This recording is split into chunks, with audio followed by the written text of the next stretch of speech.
Since the Minnesota Vikings could and should be in the market to draft their future franchise quarterback in April, we decided to start doing a big board update of how all the college youngins fared in the previous week's action. So let's get into it. We got our top 10 big board of quarterbacks right now. And yes, your big board probably differs a lot from mine, but it's okay. Start your own channel. So let's talk about the games.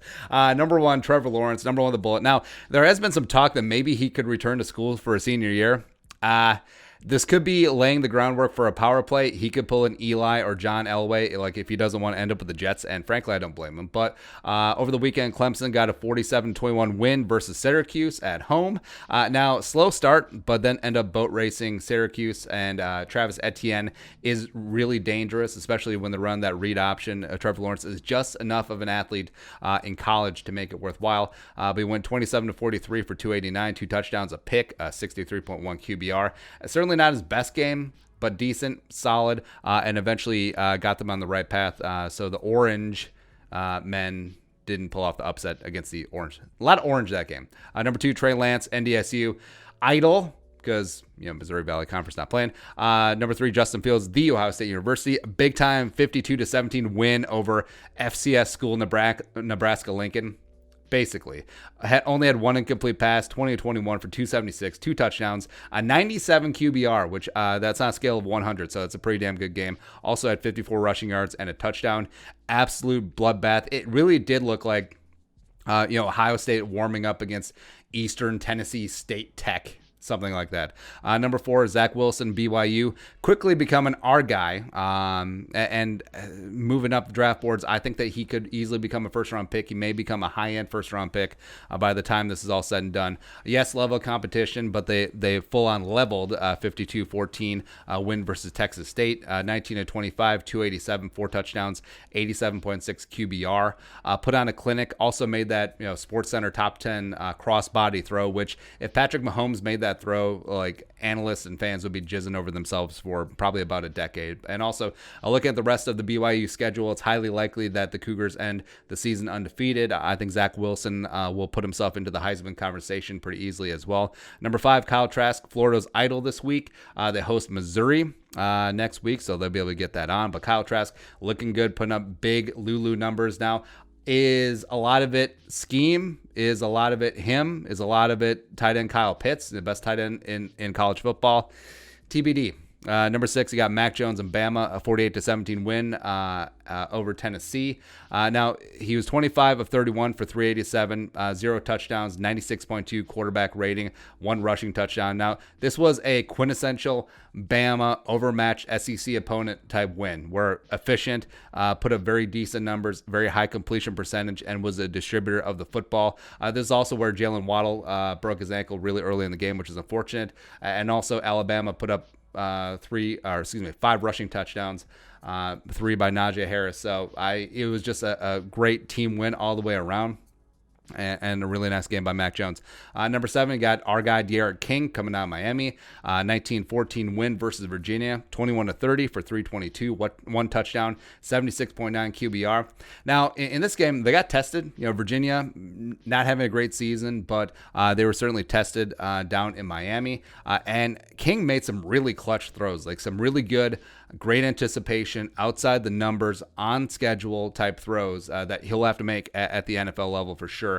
Now, there's some concern. He's certainly not the passer that Kyler Murray is, even though he's debatably a better athlete. But can he develop some more of those soft skills that would translate to the NFL level? I think that he's having a really great season with the Hurricanes, and just every single week building up that resume even more. Number 8, Tanner Morgan, Minnesota. So it had a big opportunity here. A big-time opening Big Ten weekend. You had Michigan coming into TCF Bank Stadium. Not so much. 49-24 loss. Woodshedding. It was not great. 18-31 for a $197, 1 touchdown, 1 pick, 41.8 QBR. Now, the offensive line for the Gophers was decimated, including all-world right tackle Daniel Falele. He was out. Michigan teed off. The Michigan edge rushers really helped their draft status just a smidge, just a skosh. But Morgan should be able to bounce back. They're visiting Maryland on Friday. Number 9, Brock Purdy.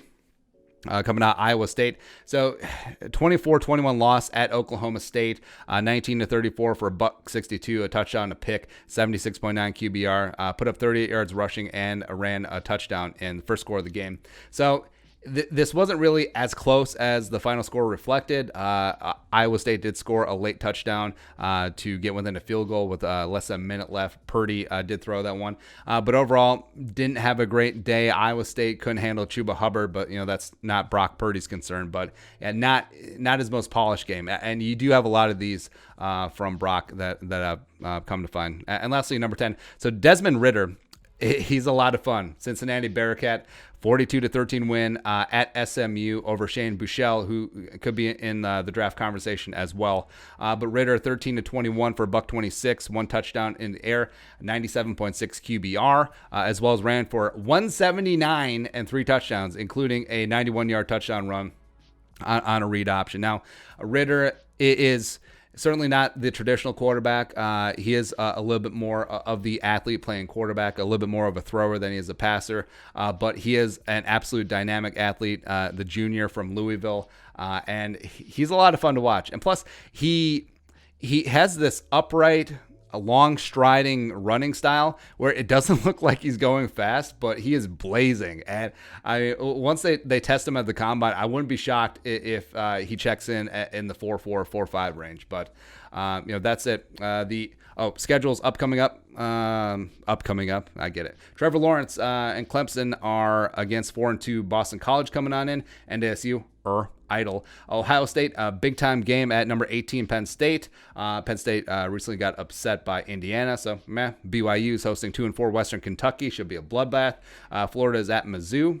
Florida versus Mizzou. Bama is welcoming in 1-3 Mississippi State. Probably not a great game for Cameron Dantzler, but he's got other things to worry about right now. Miami is idle. The Gophers Friday at Maryland. Iowa State is at 0-5 Kansas, and Cincinnati is against Memphis this weekend. So that's it. That's an update on how our top 10 quarterback big board fared this last weekend in college football. And, just let us know. It'll be like, how can you have Trey Lance that high? He's not even playing this year. Chill out. It's fine. Tranquilo.